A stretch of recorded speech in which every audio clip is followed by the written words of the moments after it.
Today is Memorial Day, May 25th, 2020, and I am at Boone County Veterans Memorial here in Kentucky. I usually they have something in Cincinnati, but they didn't have anything this year. But they were going to have something here, a parade and a memorial. They they ended up canceling it when I got here, so I decided to stop by anyway, and it's awesome sight to see, and where they have little quotes underneath some of the monuments of the different wars, and so I just wanted to share that and focus on what I do have. I wanted to say that share a little testimony.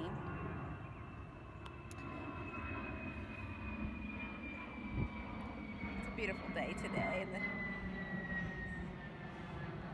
I wanted to share a little testimony that I was in a marriage of 33 years or so, and got very sick after that happened, and I didn't know why. Um, Before that, I was able to, even if I lived on my own, with no legal division pulling me and my first marriage apart, and as long as I wasn't away from my husband longer than a week, like we met in a recovery group that was to help his issue. And when we did that, we weren't apart too long. And there was no legal division pulling us apart, causing continuous sin. So I was able, for 2 years before the divorce, I was able to do what Jesus did, what the Old Testament Elijah did. And I was able to do what the disciples did. But if I stayed away from him too long, then it left me unprotected by God. And over a week, I would say, or so. And then it would be like I could do what Jesus did.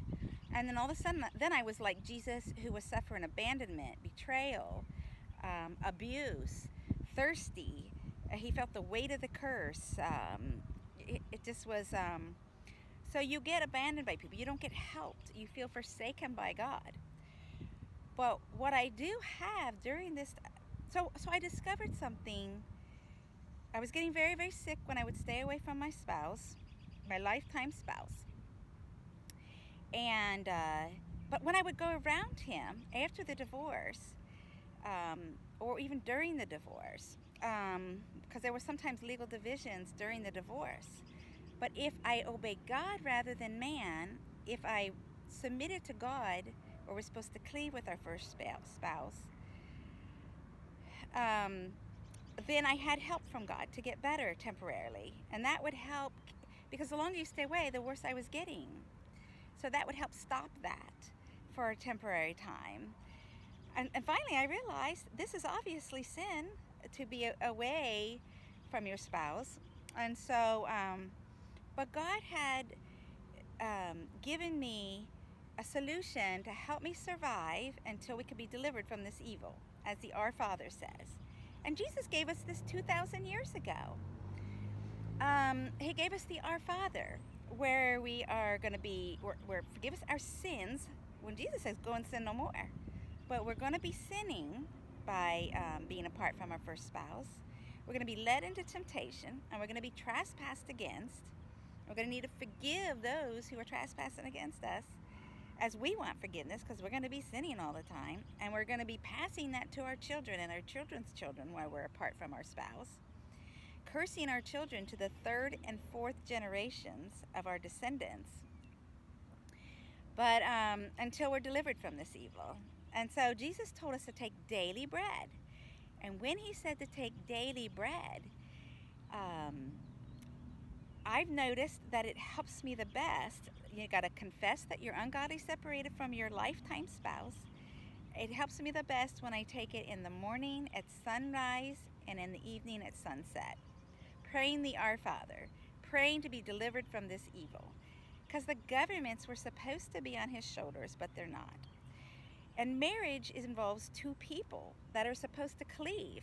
So you literally all had to obey the marriage law in the Old Testament because it involves two people, and all were supposed to, um, you know, enforce the marriage laws that were put in place by the prophets in the New Testament because it involves two people, but they're not. And that's what COVID is all about. Because divorce is worldwide, when Jesus said it was no longer permitted 2,000 years ago, but he couldn't even get it into the law, even though he was obedient to God. And John the Baptist either, who had prepared the way for Jesus' teaching. And it was one of those things where Moses, who's a prophet, and they're the lawgivers, Moses wrote about what God intended in the beginning. One man and one woman, cleaving. And Jesus and Moses were on the earth at the same time. So even though men were temporarily allowed to divorce, it was only for a short while there. And then when Jesus came, he said, no, you can't do it anymore. You can get free from demons now. So you could safely cleave with your first spouse. But we're going to need to get godly live-in treatment centers to help get a spouse that wants to run away in there so that the other mate could safely cleave with them. Or if they've got an abuse problem or a problem, we got to be able to get them out of the house where we could safely cleave with them there. That way, the wife's prayers will be heard. She'll be able to pray for her husband and do what Jesus did. She'll be able to fast and pray. The kids won't see chaos. She won't be abused. And so you have to get that person out so that she can draw towards him, which is obedience. But if you don't get him out of the house, she's wanting to run from him, and then now she's in disobedience and she's not going to get answered prayer, and it leaves her in danger. So I just wanted to say that what happened then, when I was getting sicker and sicker, I mean, I almost lost my breast with breast cancer, because you inherit the generational sins in the family when you're not able to obey God. And so I had other problems like GERD, and I was like, what is this? You know, where I was throwing up in my mouth and belching all day long after the divorce and everything. And I was having problems with vertigo, problems being able to stand, but as you can see, I'm standing right now. I couldn't stand longer than 1 to 10 minutes because I was assaulted by a stranger. Because see, when you're not able to cleave, you're going to be trespassed again until we're delivered from this evil, even if you take communion. Even if you're forgiven for your sin and confess it in the morning, at sunrise and sunset, and pray to be delivered from this evil, you're still going to be trespassed against. You're still going to be led into temptation till we're delivered from this evil. So when we get free, we'll be like doing what Jesus did, and we'll be protected like Jesus was when sin was not an issue. Even the Jews weren't able to arrest him during his ministry time. So it was only when he decided to take on the sins of the world that he would be like what we're suffering, what abused women especially suffer, because they can't safely cleave with their spouse, because we don't have these godly live-in treatment centers where we can get the spouse out, where she could safely cleave with them, and or any wayward spouse that wants to run off, because then it'll affect both people. This will protect him, because now he's protected from abusing her. He's certainly not going to do it in front of other people. And it says if a man treats his wife harshly, God will not hear his prayers. We want his prayers to be heard. We want her prayers to be heard. And obedience breaks the generational curse. If you're safely cleaving in that live-in treatment center, godly live-in treatment center, where the providers, these are the people who are able to cleave in their marriages, that will be able to do what Jesus did, and those are the people that need to be in those places to help, because the sick need a doctor. Jesus would say that he would go to the sinners to help them and free them, so that and we need to free first husbands and wives from being remarried and trapped in that, and free them from being even married in an ungodly way where they married somebody who was married before, and they're leaving their spouse never able to get better, and they will never be able to get better unless we get everybody back to their first husbands and wives. So in the Old Testament, there was this mass undoing of ungodly unions, but it was a mass divorce when divorce was permitted. But and it was not sin, but it is sin in the New Testament. Jesus said men can no longer divorce. Women were never permitted to divorce. And a man can only divorce in a betrothal. So we have to get that in the laws because Gentiles are grafted in. And that was Jesus speaking through all the Old Testament prophets. He's the word that was spoken through all the Old Testament prophets' mouths to set things up the way that they were with betrothal and everything, and circumcision and all that. And Gentiles grafted in, they need to do the same things, except for what Jesus changed only. I mean, even Jesus, who was God in the flesh, obeyed this stuff as a child. And then some things changed when he started his ministry regarding marriage. And so when God says we're to cleave with our first marriage, we're to do it in heart, mind, and behavior, even if we live in two separate places, until we can get these godly living treatment centers, and until people can trust that others are going to help them safely cleave. Because if you're away longer than a week, you both become crippled, and you'll fall into sin like Adam and Eve. And so that's a very good example of how powerless you become, and how other people are going to have to kind of rescue you. Jesus even had to rescue us so many years later from the harm that happened from that. Being apart from your spouse is like you're apart from God, and you don't have his help. You go into the lion's den, you're not safe. You get abused the whole time. You're not helped by nobody. Nobody visits you. You're abandoned like Jesus felt abandoned. But then Jesus wasn't really abandoned. He just felt that way. But you're abused. You're betrayed. It's like the disciples even denied him. And so what we need to do is, but if we pray the Our Father, Jesus says, Father, forgive us. Or we could say, Father, forgive us our sins. So he does forgive us, but we got to keep doing that until we can be delivered from this sin. So everybody's going to need to be praying to be delivered here.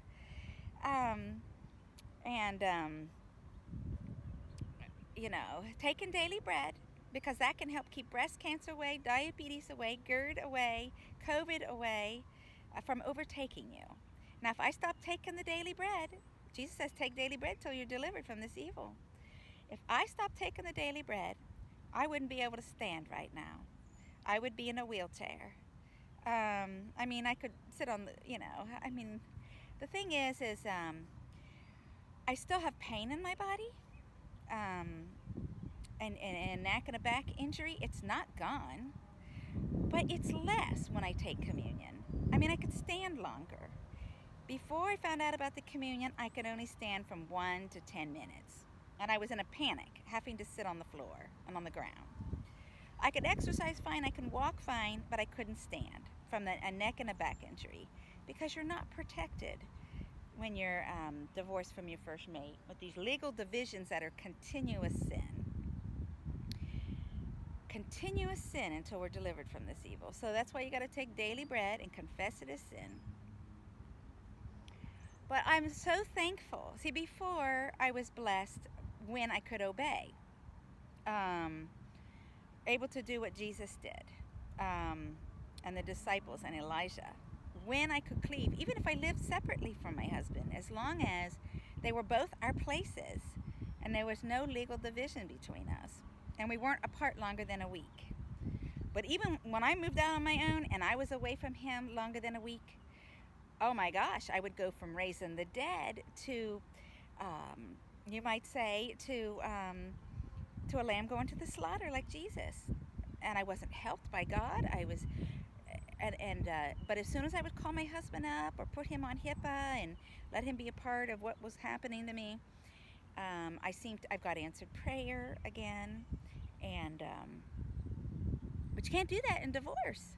So you are just nothing but you don't get any miracles that happen after divorce when you're legally divided. The times I got help was when I went around my husband.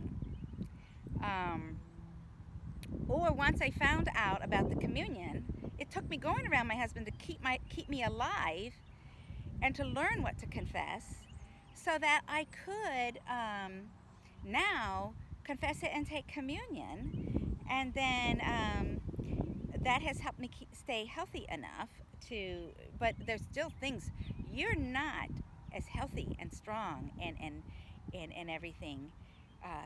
God would not reward people when they're in disobedience completely.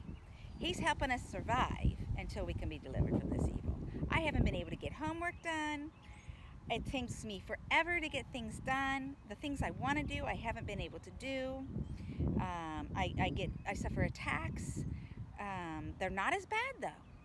Before, if I tried to reach out for help to turn from this sin, because I was already in it, because the courts put me in it and didn't even give me a choice, and they did it against my will, if I tried to pray, or if I tried, before I found out about the communion that Jesus gave us, the daily bread, I would sit there and pray for 5 to 8 hours, because I'd be like, I'm getting sicker and I'm praying. What is wrong here? This don't make sense. But I did find out that there was something in the Bible where the priests in the Old Testament would deal with their sin, and then they would go before God in the tent. And if they had not dealt with their sin fully, they'd literally tie a rope around them before they went before God. And if they had not dealt with their sin well enough, they'd go in there and talk to God. They'd be stricken dead. So that was what was happening to me, as I wasn't knowing how to deal with my sin or what to confess. And I found out all these divisions that as I started confessing them, like the legal divisions of restraining order, divorce, church legal division, changing the locks on the house, them letting my husband change the locks on the house. I went from being able to pray for my dad during the divorce. I went from being able to pray for him, where he was almost dying, and they did $30,000 worth of medical tests on him. I went from, I was able to pray for him, and he got healed. I just prayed for maybe 5 minutes or something, and he got healed. He walked right out of the hospital, and they were like, what the heck? They just did all these tests, and he wanted to leave even before he got the results, I think. I may have heard, I'm not sure, but they tried to call me up and say, did you pray for him, Tina? I said, yes. But that was before they let my husband change the locks on the house, before the divorce even was final. They let my husband change the locks on the house. Then I became where I didn't know what was going on in the courts. I was not helped by any lawyer. I was harmed by the courts. Nobody accommodated my learning disabilities, which were worse because that's a generational issue in our family. I was confused. I was, instead of being powerful, I became powerless, even before the divorce happened officially. So the summer before the divorce happened November 2nd, 2015. But in that summer before November, they let them change the locks on the house. So a legal division in the courts, pulling apart what God has joined. So anytime my husband, anytime that was enforced, where he would stay in the house and I would be outside, those were my first 2 arrests. I was not protected by God. It left me vulnerable to not being protected by God. So we have to not let the courts need to not do this.